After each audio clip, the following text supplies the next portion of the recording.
N'enlève jamais cette bague de ton doigt avant le mariage, jeune fille. Une jeune fille nommée Anastasia marchait d'un pas pressé. Ses cheveux noirs cascadaient en boucles serrées sur ses épaules, et son visage, illuminé par un sourire innocent, trahissait ses 18 ans à peine. Elle portait une robe simple en wax coloré, achetée au marché local, et ses sandales usées claquaient contre le sol poussiéreux. Autour d'elle, les vendeurs hurlèrent leurs offres. Bananes fraîches, 10 pour 1000 naira, ou tissu importé d'Abidjan. L'air était chargé d'odeurs de poissons frits, d'épices et de sueur. Anastasia se frayait un chemin à travers la foule, son panier vide à la main, envoyé par sa mère pour acheter des ignames. Mais ce jour-là, le destin allait la frapper comme un éclair inattendu. Soudain, une main ridée et tremblante agrippa son poignet. Anastasia sursauta, pivotant pour faire face à une vieille mendiante assise contre un mur craquelé. La femme avait la peau noire comme l'ébène, marquée par les ans et les épreuves, et ses cheveux étaient un chaos touffu, affolé, comme si le vent les avait emmêlés pour l'éternité. Ses yeux, d'un blanc laiteux, semblaient percer l'âme. Elle portait des haillons déchirés, et à ses pieds gisait une écuelle vide. « Jeune fille, approche-toi », murmura la vieille d'une voix rauque, comme un vent venu des ancêtres. Anastasia hésita, son cœur battant la chamade, mais quelque chose dans ce regard la retint. « Je n'ai pas d'argent, madame », balbutia-t-elle, jetant un coup d'œil nerveux autour d'elle. La mendiante secoua la tête, un sourire édenté étirant ses lèvres gercées. « L'argent n'est pas ce que je cherche. Viens plus près. » Intriguée malgré sa peur, Anastasia s'accroupit.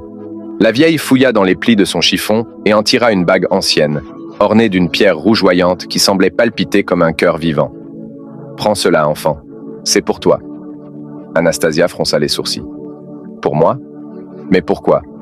Je ne vous connais pas. » La mendiante posa la bague dans sa paume, ses doigts crochus serrant ceux de la jeune fille. « Cette bague est mystique. Elle te protégera. Mais écoute bien, ne la retire jamais avant ton mariage. Jamais. Si tu le fais, un malheur s'abattra sur toi et les tiens. Promets-le-moi. » Les mots résonnèrent comme une malédiction ancienne, et Anastasia sentit un frisson glacé remonter son échine. Pourtant, hypnotisée, elle glissa la bague à son doigt. Elle s'ajustait parfaitement, comme si elle avait été forgée pour elle. « Je promets, » murmura-t-elle, sans savoir pourquoi. La vieille femme hocha la tête, ses yeux se fermant un instant. « Bien, maintenant va, et souviens-toi, le destin est scellé. » Puis, comme un fantôme, elle se fondit dans l'ombre du mur, laissant Anastasia seule avec le bijou qui scintillait étrangement au soleil. La jeune fille reprit son chemin, le cœur troublé, mais elle chassa vite ses pensées. « Ce n'est qu'une folle, » se dit-elle en achetant ses ignames. Pourtant, ce soir-là, rentrant chez elle dans le quartier modeste d'Ikeja, où sa famille vivait dans une petite maison en béton aux volets bleus, elle ne pouvait détacher son regard de la bague. Sa mère, Clémentine, une femme robuste aux formes généreuses et au tempérament de feu, l'accueillit à la porte. « Anastasia, où étais-tu? Le dîner attend !» cria-t-elle, essuyant ses mains sur son tablier taché d'huile. Clémentine était veuve depuis 5 ans, élevant seule ses 2 enfants avec son petit commerce de tissus. « Désolée, maman, le marché était bondé », répondit Anastasia en posant le panier sur la table en bois écaillé. Son frère, Benjamin, un garçon de 15 ans aux yeux malicieux et aux dreadlocks naissantes, leva la tête de son téléphone. « Hé, Sis, t'as l'air d'avoir vu un esprit. Qu'est-ce qui t'arrive ?» ricana-t-il, mâchant un morceau de pain. Anastasia s'assit, cachant sa main sous la table. « Rien, juste une journée fatigante. » Mais Clémentine, avec son instinct maternel aiguisé, remarqua la bague aussitôt qu'Anastasia tendit la main pour servir le foufou. « Qu'est-ce que c'est que ça? Une bague? D'où elle sort ?» demanda-t-elle, les yeux plissés. Anastasia déglutit. « Une vieille femme me l'a donnée au marché. Elle a dit que c'était pour me protéger. » Benjamin éclata de rire. « Protéger? C'est probablement du toc volé. Enlève-la, avant que ça t'attire des ennuis. » Mais Anastasia secoua la tête. « Non, elle m'a fait promettre de ne pas l'enlever avant le mariage. » Clémentine fronça les sourcils, un air inquiet traversant son visage rond. « Le mariage? Quelle absurdité! Ces mendiants et leurs superstitions.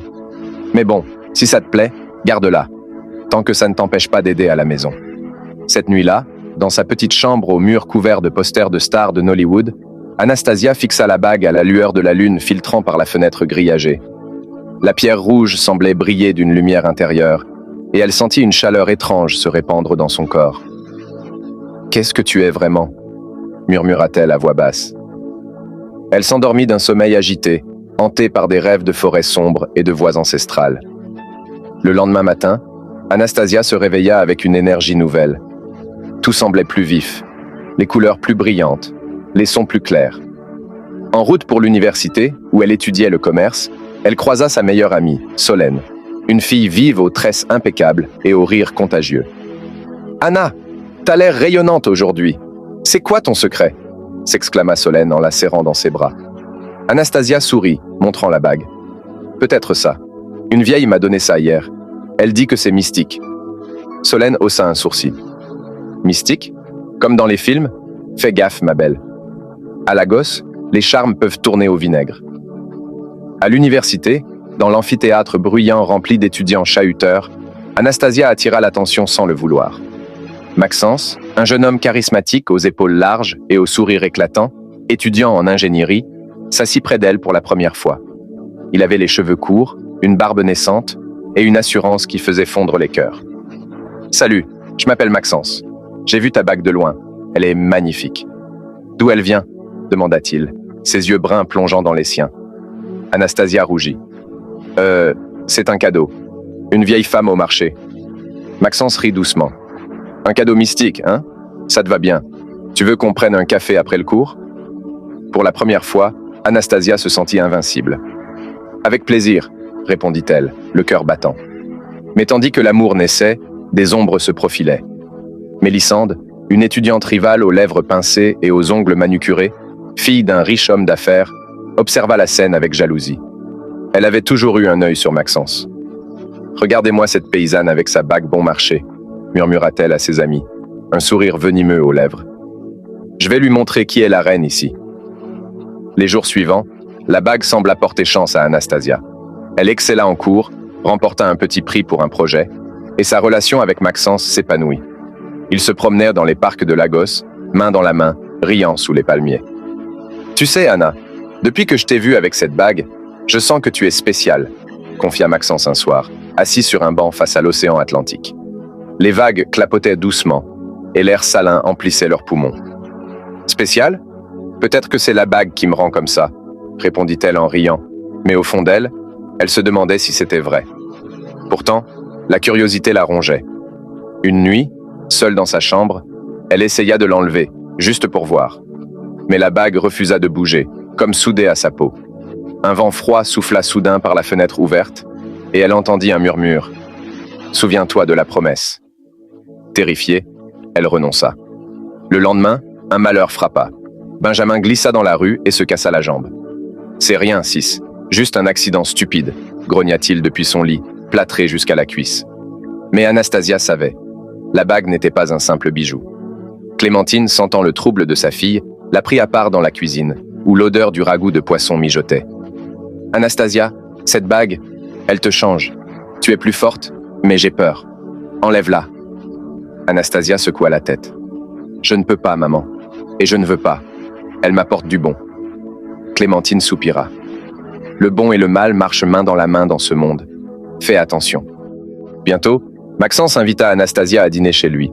Sa maison était modeste mais chaleureuse, dans un quartier résidentiel. « Mes parents sont absents ce soir, » dit-il en servant du jollof rice fumant. Ils parlèrent des heures, se rapprochant. « Je t'aime, Anna, » murmura-t-il enfin, l'embrassant tendrement. La bague pulsa à son doigt, comme approuvant. Mais Mélissande, qui les avait suivis, ourdissait un plan.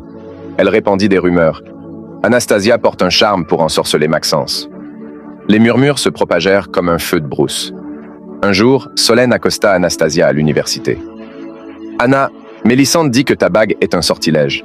Les gens commencent à te regarder de travers. » Anastasia blêmit. « C'est faux, c'est juste une bague. » Mais le doute s'insinua. Ce soir-là, confronté à Maxence, qui avait entendu les ragots. « Est-ce vrai? Cette bague est-elle enchantée ?»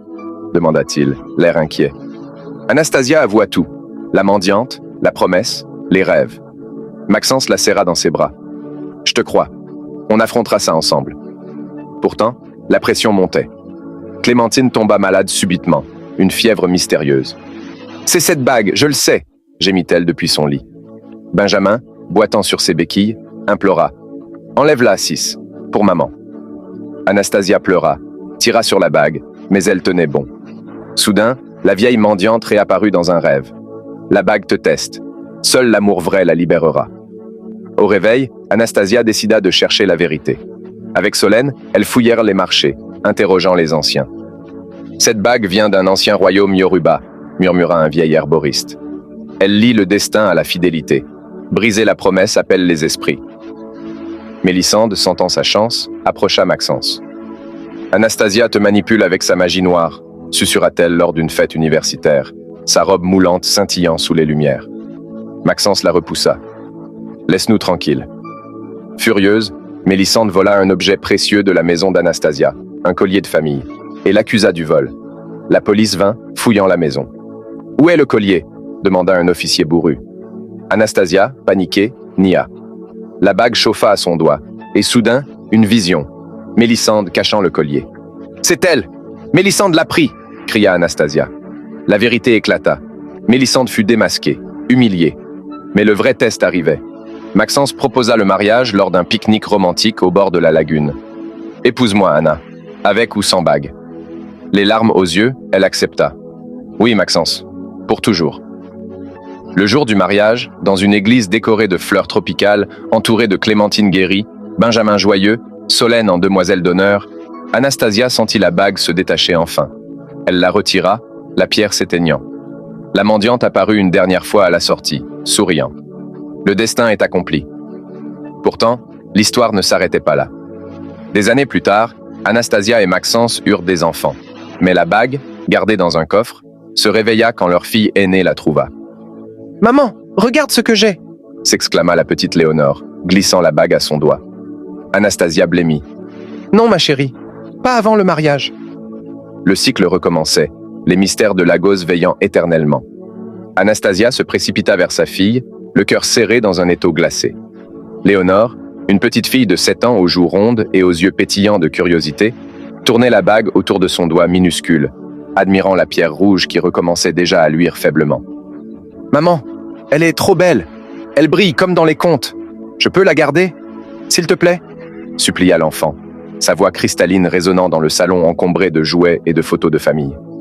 Anastasia s'agenouilla devant elle, les mains tremblantes. « Non, ma puce. Enlève-la tout de suite. C'est dangereux. » Sa voix se brisa, les souvenirs affluant comme une marée violente. La mendiante, la promesse, les malheurs, les bonheurs. Tout ce chemin parcouru avec Maxence. Maxence, qui rentrait justement du travail, entra dans la pièce, son costume froissé par la chaleur de Lagos et son attaché-case à la main. « Qu'est-ce qui se passe ici? Pourquoi ces cris ?» demanda-t-il en posant un baiser sur le front d'Anastasia, avant de remarquer la bague au doigt de Léonore. Son visage se figea. « Où as-tu trouvé ça ?» murmura-t-il, la voix basse, comme s'il craignait que les murs eux-mêmes écoutent. Léonore haussa les épaules avec innocence. « Dans la boîte à bijoux de maman, tout en haut de l'armoire. Elle était cachée dans un tissu rouge. » Anastasia ferma les yeux un instant, se maudissant intérieurement. Elle avait cru que le coffre était assez haut, assez sûr. Mais les enfants trouvent toujours. Maxence s'accroupit à son tour, prenant doucement la main de sa fille. « Écoute, Léonore, cette bague est très spéciale. Elle appartenait à une vieille dame qui l'a donnée à maman il y a longtemps. Mais on ne doit pas la porter comme ça. Enlève-la, d'accord ?» Léonore fronça les sourcils, boudeuse. « Mais pourquoi? Elle me va parfaitement. Et regarde, elle chauffe un peu, comme si elle m'aime bien. » À ces mots, la pierre rougeoya plus intensément, et un frisson parcourut l'échine d'Anastasia. Elle se rappelait trop bien cette sensation. « Parce que maman te le demande », insista Anastasia, essayant de garder son calme. Mais Léonore, têtue comme son père, secoua la tête. « Non, je la garde jusqu'à ce que je sois grande et que je me marie, comme toi dans les photos. » Elle courut soudain vers sa chambre, riant aux éclats, la bague scintillant à son doigt. Maxence et Anastasia échangèrent un regard lourd d'inquiétude. « Il faut la lui enlever ce soir, pendant qu'elle dort, » murmura Maxence. « On ne peut pas laisser l'histoire se répéter. » Cette nuit-là, la maison était silencieuse, seulement troublée par le bourdonnement distant des générateurs du quartier et les aboiements occasionnels d'un chien.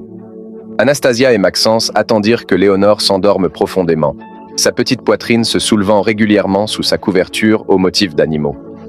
Anastasia s'approcha sur la pointe des pieds, le cœur battant. Elle tendit la main vers le doigt de l'enfant. « Mais à l'instant où ses doigts effleurèrent la bague, une bourrasque inexplicable fit claquer la fenêtre ouverte. Léonore remua dans son sommeil, marmonnant « Non, elle est à moi !» Anastasia recula, terrifiée. La bague refusait déjà de partir. Maxence la rejoignit, posant une main sur son épaule. « Demain, on ira voir un babalawo, quelqu'un qui connaît ces choses anciennes. Peut-être Théodore, celui dont parlait ta mère autrefois. Il vit toujours à Badagry, près de l'ancien marché aux esclaves. » Anastasia hocha la tête, les larmes aux yeux. « Oui, il le faut. Je ne veux pas que ma fille vive ce que j'ai vécu. » Le lendemain matin, Léonore se réveilla plus énergique que jamais, sautillant dans la cuisine où Clémentine, maintenant grand-mère aux cheveux grisonnants mais toujours aussi vigoureuse, préparait l'akara pour le petit déjeuner.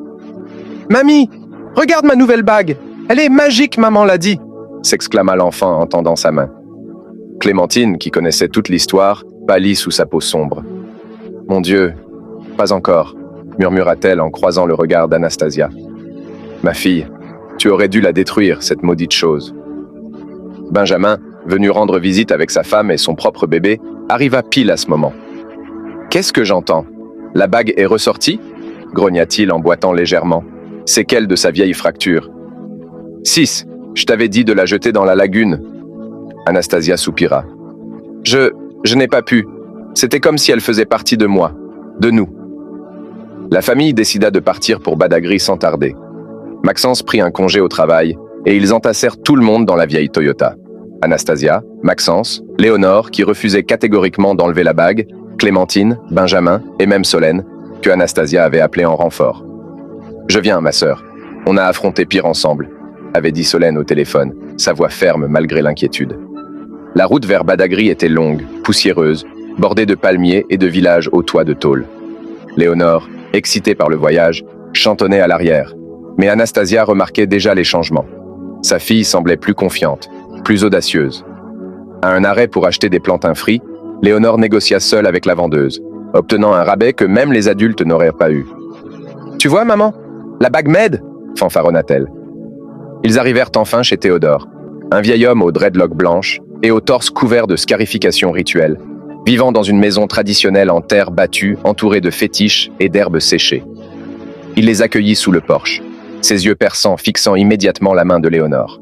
« Je sens l'ancien pouvoir d'ici, » dit-il d'une voix grave, comme un tambour lointain. « Entrez. » Les ancêtres murmurent déjà. À l'intérieur, l'air était chargé d'encens et de mystère. Théodore fit asseoir Léonore sur un tabouret bas, entouré de coquillages et de perles. « Montre-moi, petite, » ordonna-t-il doucement. Léonore tendit sa main avec fierté. Le vieil homme toucha la bague, et son visage se durcit. C'est la bague de sang des anciens rois d'Ifé. Elle ne choisit pas au hasard. Elle lie les lignées féminines. Ta grand-mère l'a reçue? Non, ta mère. Et maintenant toi. Anastasia intervint, la voix tremblante. S'il vous plaît, Baba, enlevez-la. Brisez le sort. Ma fille est trop jeune pour ça. Théodore secoua la tête lentement. On ne brise pas ainsi. La bague teste la pureté du cœur. Si on force, les esprits se fâchent. Déjà, je vois des ombres autour de vous. Quelqu'un veut du mal. À ces mots, un coup violent retentit à la porte. Tout le monde sursauta. Théodore se leva, son bâton sculpté à la main. « Qui va là ?» tonna-t-il. Une voix féminine, venimeuse, répondit de l'extérieur. « Ouvrez, je sais qu'ils sont là. Cette bague appartient à ma famille. » Anastasia reconnut la voix avec horreur. C'était Mélissande. Des années avaient repassé, mais la haine ne s'était pas éteinte. Mélissande, maintenant une femme d'affaires influente, avait entendu parler du retour de la bague par des ragots du quartier. Elle arrivait avec 2 hommes costauds, réclamant la bague comme un héritage volé, un mensonge éhonté pour se venger enfin. « Elle est à moi! Mon grand-père était un prince Yoruba! Cette mendiante l'a volée !» cria Mélissande en forçant l'entrée, ses talons claquant sur le sol en terre. Ses yeux brillaient de cupidité en fixant la main de Léonore. Maxence se plaça devant sa fille. « Tu n'as aucun droit. Laisse-nous tranquilles, une fois pour toutes. » Théodore leva son bâton, marmonnant des incantations. Les hommes de Mélissande hésitèrent, sentant une force invisible. Mais Mélissande avança, furieuse. « Donnez-la-moi, ou j'appelle la police. J'ai des papiers falsifiés, tout ce qu'il faut. » Léonore, effrayée pour la première fois, se cacha derrière sa mère. La bague pulsa violemment, chauffant le doigt de l'enfant. Soudain, un vent tourbillonnant envahit la pièce, faisant voler les herbes et les fétiches. Une ombre se matérialisa dans un coin sombre. La vieille mendiante, revenue des ancêtres, ses cheveux touffus flottant comme dans un rêve. « Assez !» tonna sa voix rauque, résonnant dans toutes les têtes. Mélissandre recula, terrifiée. La bague choisit les cœurs purs. Toi, femme pleine de venin, tu n'y toucheras jamais. Le cycle continue, mais cette fois, il sera plus fort. La mendiante posa son regard laiteux sur Léonore. Petite, écoute bien. La promesse reste. Ne retire jamais avant le mariage. Mais toi, tu porteras plus que la chance. Tu porteras le pouvoir. Puis, aussi soudainement qu'elle était apparue, l'ombre disparut. Mélissandre et ses hommes fuirent, hurlant dans la nuit. Mais la famille resta figée, comprenant que le vrai danger ne faisait que commencer. Léonore, les yeux grands ouverts, murmura « Maman, j'ai pas peur. La dame m'a parlé dans la tête. Elle dit que je serai une reine. » Anastasia serra sa fille contre elle, les larmes coulant. « Mon Dieu, qu'avons-nous fait ?» Maxence, pâle, regarda Théodore. « Baba, comment protéger notre fille maintenant ?» Le vieil homme soupira profondément. « En l'élevant dans la vérité. La bague grandira avec elle. Des épreuves viendront, amour, trahison, pouvoir. Mais si son cœur reste pur, elle changera le destin de beaucoup. Sinon, les esprits réclameront. » Dehors, la lune illuminait Badagry d'une lumière rougeâtre, comme la pierre de la bague. Et quelque part dans Lagos, des murmures ancestraux se réveillaient, attendant la prochaine étape du cycle éternel. Les années passèrent comme un fleuve tranquille sur la lagune de Lagos. Léonore grandit sous l'œil vigilant de sa famille, la bague toujours à son doigt, scintillant doucement comme une braise jamais éteinte. Elle devint une adolescente magnifique, grande, élancée, avec les cheveux noirs et bouclés de sa mère, mais des yeux d'un vert profond qui semblait venir d'un autre monde. À 15 ans, elle était déjà la plus brillante de son lycée privé à Victoria Island, remportant des concours de débat, des prix de mathématiques et même une bourse pour un stage à l'université. Partout où elle allait, les gens disaient « Cette fille a quelque chose de spécial, une aura ». Mais à la maison, l'inquiétude ne quittait jamais Anastasia. Chaque soir, elle observait sa fille, cherchant des signes. « Léonore, tu vas bien? Pas de rêves étranges? Pas de voix ?» demandait-elle, essayant de masquer sa peur. Léonore riait, légère. « Maman, arrête de t'inquiéter. La bague me protège, tu le sais. Regarde, grâce à elle, j'ai gagné le concours d'éloquence la semaine dernière. Et le prof de physique m'a dit que j'étais un génie. » Maxence, désormais directeur adjoint dans une entreprise de télécom, hochait la tête avec un sourire forcé. « Oui, ma princesse. Mais souviens-toi de la promesse. Jamais l'enlever avant le mariage. » Clémentine, la grand-mère, plus âgée et plus superstitieuse que jamais, marmonnait des prières tous les matins devant son petit hôtel familial. « Les ancêtres veillent, mais ils exigent aussi, » disait-elle en versant de l'huile de palme sur les photos des défunts. Benjamin, devenu père de 3 enfants turbulents, venait souvent avec sa famille pour les week-ends. « Ma nièce, écoute ton oncle. Cette bague, c'est du feu. Ça réchauffe, mais ça peut brûler toute la maison. Fais attention aux garçons, hein ?» plaisantait-il. Mais ses yeux étaient sérieux. À l'école, Léonore attira inévitablement l'attention. Un jeune homme nommé Sébastien, fils d'un sénateur influent, étudiant en terminale dans le même lycée, la remarqua dès la rentrée. Il était beau, sûr de lui, avec une voiture décapotable que son chauffeur garait devant l'entrée, et un sourire qui faisait fondre les filles. « Léonore, tu es la plus belle du lycée », lui dit-il un jour après les cours, bloquant son chemin près du portail. « Viens, je t'emmène manger une glace à Lekki. » Léonore rougit légèrement, mais la bague chauffa à son doigt, comme un avertissement. « Merci Sébastien, mais je rentre avec ma tante Solène aujourd'hui. Une autre fois, peut-être. » Solène, toujours célibataire et flamboyante, travaillant maintenant comme styliste pour des stars de Nollywood, venait chercher Léonore 2 fois par semaine. « Bien joué, ma chérie », murmura-t-elle dans la voiture climatisée. « Ce Sébastien, c'est un playboy. Il collectionne les cœurs comme des trophées.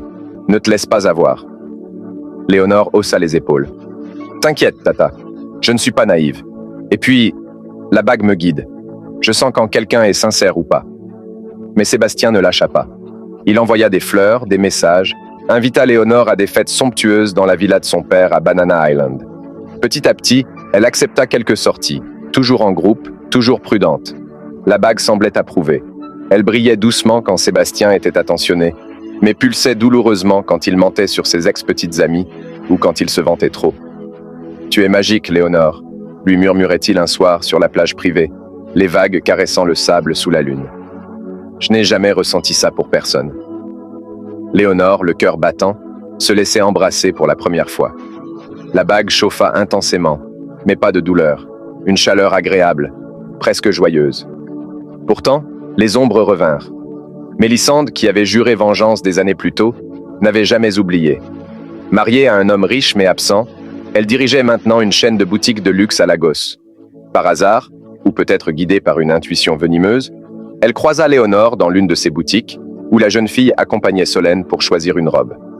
Mélissande reconnut immédiatement la bague au doigt de l'adolescente. Ses yeux s'étrécirent comme ceux d'un serpent. « Toi, tu es la fille d'Anastasia », siffla-t-elle en s'approchant, son parfum coûteux envahissant l'air. « Cette bague devrait être à moi. Elle appartenait à ma lignée. » Léonore, surprise mais pas intimidée, releva le menton. « Madame, je ne vous connais pas, et cette bague m'a choisi. Laissez-moi tranquille. » Mélissande sourit froidement. « Oh, petite, tu ne sais pas dans quoi tu trempes. Je vais te l'apprendre, d'une façon ou d'une autre. » Solène intervint aussitôt, poussant Léonore derrière elle. « Mélissande, ton venin est toujours aussi frais? Va-t'en avant que j'appelle la sécurité. » Mais Mélissande partit en riant doucement, déjà en train d'échafauder un plan. Quelques semaines plus tard, des rumeurs commencèrent à circuler au lycée. On disait que Léonore utilisait du juju pour séduire Sébastien, pour réussir ses examens, pour tout. Des photos truquées apparurent sur les groupes WhatsApp. Léonore près d'un hôtel vaudou ou tenant des poulets noirs, des montages grossiers mais efficaces chez les adolescents crédules. Sébastien, d'abord protecteur, commença à douter. « Léonore, les gens parlent de ta bague. Dis-moi la vérité. C'est vraiment de la magie ?» demanda-t-il un soir, garé près de la Third Mainland Bridge, les lumières de la ville dansant sur l'eau noire. Léonore sentit son cœur se serrer. Elle raconta tout. La mendiante, sa mère, la promesse, les rêves où la vieille femme revenait lui parler. « Ce n'est pas de la magie noire, Sébastien. C'est un héritage. Elle me protège, mais elle exige la fidélité, la pureté. » Sébastien écouta, fasciné et effrayé à la fois. « Je te crois. Mais mon père, il est très traditionnel. Il ne voudra jamais que j'épouse une fille avec un tel secret. » Le mot « épouser » fit rougir Léonore, mais aussi paniquer. Elle n'avait que 16 ans. À la maison, la tension monta. Anastasia, alertée par Solène, confronta sa fille. « Léonore, ce Sébastien, il vient d'une famille puissante. S'il découvre la bague, il pourrait essayer de te la voler, ou pire. » Maxence ajouta gravement. « Et Mélissande rôde toujours. J'ai entendu qu'elle fréquente le père de Sébastien pour des affaires. » Léonore pleura pour la première fois depuis des années. « Mais je l'aime, maman. Et la bague l'approuve. Elle brille quand il est là. » Une nuit, alors que Léonore dormait, la vieille mendiante apparut à nouveau en rêve. Cette fois, elle n'était pas seule. Derrière elle se tenaient des silhouettes royales, couronnées de perles, dans un palais ancien d'Ifé. « Léonore, enfant de la lignée, » murmura la voix rauque. « La bague te donne le pouvoir de voir la vérité dans les cœurs. Mais le vrai test arrive. Un faux amour te tentera. Un vrai amour te sauvera. Choisis bien, ou le cycle se brisera dans le sang. » Léonore se réveilla en sueur, la bague brûlante à son doigt. Le lendemain, Sébastien l'invita à une grande fête pour son anniversaire dans la villa familiale. « Viens, Léonore, je veux te présenter à mes parents officiellement. » Le cœur battant, elle accepta. La villa était somptueuse. Piscine à débordement, orchestre live, invité en boubou brodé d'or. Mais dès son arrivée, Léonore sentit un froid. Mélissande était là, au bras du père de Sébastien, riant comme une vieille amie. « Regardez qui voilà !» lança Mélissande d'une voix mielleuse. La petite sorcière avec sa bague maudite. Le père de Sébastien, un homme imposant nommé Éléazar, fronça les sourcils en voyant la bague. « Cette pierre, elle ressemble à celle que ma grand-mère racontait dans les légendes familiales. Elle aurait été volée par une servante il y a des siècles. » Mélissande sauta sur l'occasion. « Exactement, sénateur. Cette fille la porte illégitimement. Elle ensorcelle votre fils. » Des murmures parcoururent la foule. Sébastien, pâle, hésita.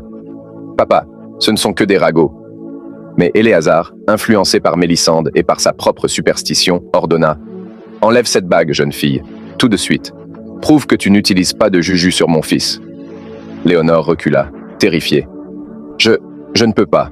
J'ai promis. » La bague chauffa violemment, douloureusement. Des invités sortirent leur téléphone pour filmer. Sébastien, déchiré, murmura « Léonore, enlève-la, pour nous. » Dans ce moment crucial, Léonore sentit les voix ancestrales dans sa tête. Elle regarda Sébastien droit dans les yeux et vit, grâce à la bague, la vérité. Il avait peur de son père, peur du scandale, plus que peur de la perdre. Son amour n'était pas encore assez fort. Des larmes coulèrent sur ses joues. Non, Sébastien, si tu m'aimes vraiment, tu me défendras avec la bague. Sinon, c'est fini. Sébastien baissa les yeux. Je ne peux pas aller contre mon père. Le silence tomba sur la fête. Mélissande triompha, avançant pour arracher la bague.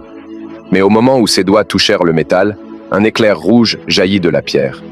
Mélissande hurla, sa main brûlée comme par du feu. Les invités paniquèrent. Éléazar recula, terrifié. « Des esprits! C'est du vrai juju !»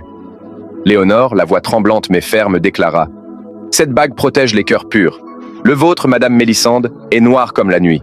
Et vous, Sébastien, vous avez choisi. » Elle tourna les talons et partit sous la pluie qui commençait à tomber, appelant Solène pour venir la chercher. À la maison, la famille l'accueillit à bras ouverts. Anastasia pleura en serrant sa fille. « Tu as été courageuse, ma chérie. Plus courageuse que je ne l'ai été à ton âge. » Maxence ajouta « Le vrai amour viendra, celui qui acceptera tout de toi. » Léonore, le cœur brisé mais étrangement libéré, hocha la tête. La bague, maintenant tiède, semblait apaisée. Mais au fond d'elle, elle savait que les épreuves n'étaient pas terminées. Des rêves plus intenses commencèrent. Des visions d'un jeune homme qu'elle n'avait jamais rencontré, aux yeux doux et à la voix calme, travaillant dans un orphelinat à Makoko. La mendiante murmurait « Il arrive, le vrai. Mais avant, le pouvoir se révélera pleinement. » Quelques mois plus tard, une catastrophe frappa Lagos. Une inondation terrible ravagea les quartiers pauvres. Léonore, maintenant en terminale, organisa une collecte au lycée. Grâce à la bague, ou peut-être grâce à son propre charisme amplifié, elle rassembla des millions de naira, des camions de nourriture, des vêtements. Les médias la surnommèrent « l'ange à la bague rouge ». Et dans les quartiers sinistrés, elle rencontra enfin ce jeune homme des rêves, un volontaire nommé Clément, orphelin lui-même, étudiant en médecine, aux mains calleuses et au sourire sincère.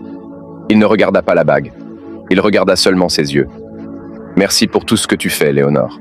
Tu sauves des vies. » À cet instant, la bague brilla comme jamais, illuminant presque la nuit. Léonore sourit, le cœur enfin léger. Le cycle continuait, mais cette fois, elle était prête à l'affronter. Les mois suivants furent un tourbillon de lumière pour Léonore. Clément, le jeune étudiant en médecine qu'elle avait rencontré dans les quartiers inondés de Makoko, devint rapidement une présence constante dans sa vie. Il n'était pas riche, n'avait pas de voiture clinquante, ni de nom prestigieux, mais il avait un cœur immense et une foi profonde. Orphelin élevé par des missionnaires, il passait ses week-ends à soigner les enfants des bidonvilles et à prier dans une petite église pentecôtiste sur pilotis, au milieu de la lagune. Chaque fois que Clément prenait la main de Léonore, la bague rougeoyait doucement, comme apaisée, presque heureuse. « Je ne sais pas ce que signifie cette bague », lui confia-t-il un soir, assis sur un ponton flottant, les pieds dans l'eau tiède. « Mais je sais que Dieu t'a placé sur mon chemin pour une raison. Et je veux marcher avec toi, quoi qu'il arrive. » Léonore, pour la première fois, sentit que l'amour vrai dont parlait la mendiante était enfin là. Pas de doute, pas de peur, seulement une paix profonde. Anastasia et Maxence, en observant leur fille, virent le changement. « Ce garçon, il est différent », murmura Anastasia un soir à son mari, tandis qu'il regardait Léonore rire au téléphone depuis le balcon. « Il la regarde comme toi tu me regardais autrefois. » Maxence sourit. Et il n'a pas peur de la bague. Il dit que Dieu est plus grand que n'importe quel esprit. Clémentine, la grand-mère, pourtant si attachée aux traditions, finit par approuver. « J'ai prié mes enfants. Et dans mon rêve, un ange m'a dit « La bague a accompli son temps. Le sang ancien sera lavé par le sang nouveau. » Benjamin, Solène, toute la famille se rallia. Même Théodore, le vieux babalawo de Badagry, contacté par téléphone, soupira longuement. Les anciens pouvoirs s'inclinent parfois devant le Dieu Tout-Puissant. Si votre fille a trouvé la foi pure, alors le cycle peut se briser. Mais la bague, elle, semblait le savoir aussi. Les rêves de Léonore devinrent plus clairs.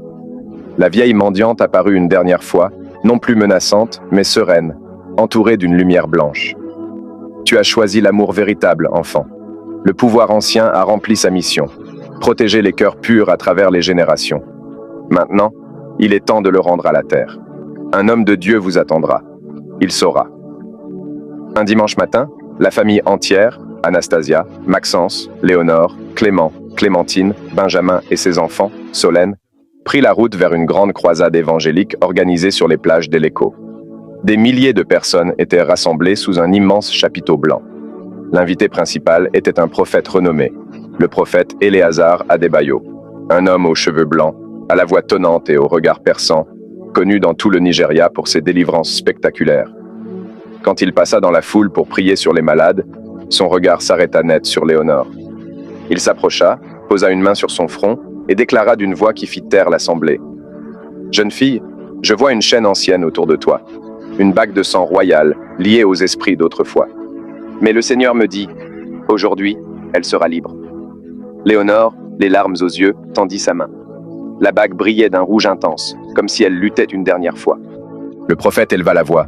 « Au nom de Jésus-Christ, esprit ancien qui garde cette bague, je te commande, relâche cet enfant. Le sang de l'agneau est plus puissant que le sang des rois d'Ifé. » Un vent violent souffla soudain sur la plage, faisant voler le sable. La bague devint brûlante, puis glacée. Léonore cria de douleur, mais Clément la soutint, priant avec ferveur. Anastasia pleurait, Maxence serrait sa femme. Toute la famille priait à voix haute. Soudain, avec un craquement audible, la bague se fendit en deux. La pierre rouge explosa en une poussière écarlate qui s'envola dans le vent comme du sang dissous dans l'air.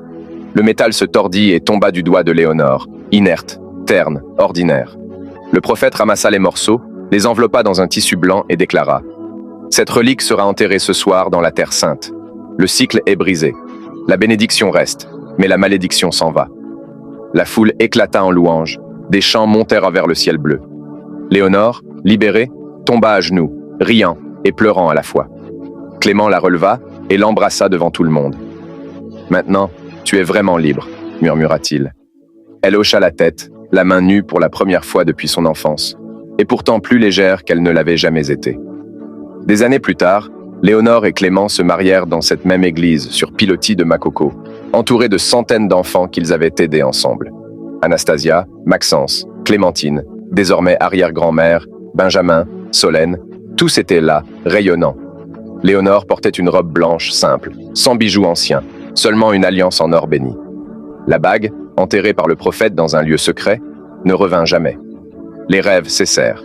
Les malheurs s'éloignèrent. La famille prospéra. Léonore devint médecin comme Clément. Ils fondèrent un hôpital gratuit pour les plus pauvres. Leurs enfants grandirent sans peur des ombres ancestrales. Un soir, alors que Léonore berçait son premier enfant sous les étoiles de Lagos, elle murmura une prière de remerciement. Quelque part, très loin, elle crut entendre la voix rauque de la vieille mendiante, douce pour la première fois. Le destin est accompli. Repose en paix. Et ainsi, la bague mystique, après avoir protégé, testé et guidé 3 générations, s'en alla enfin, vaincue par un amour plus grand que les esprits anciens, scellée à jamais dans la terre par la puissance du Dieu Tout-Puissant. L'histoire se termina là, dans la joie, la paix et la liberté.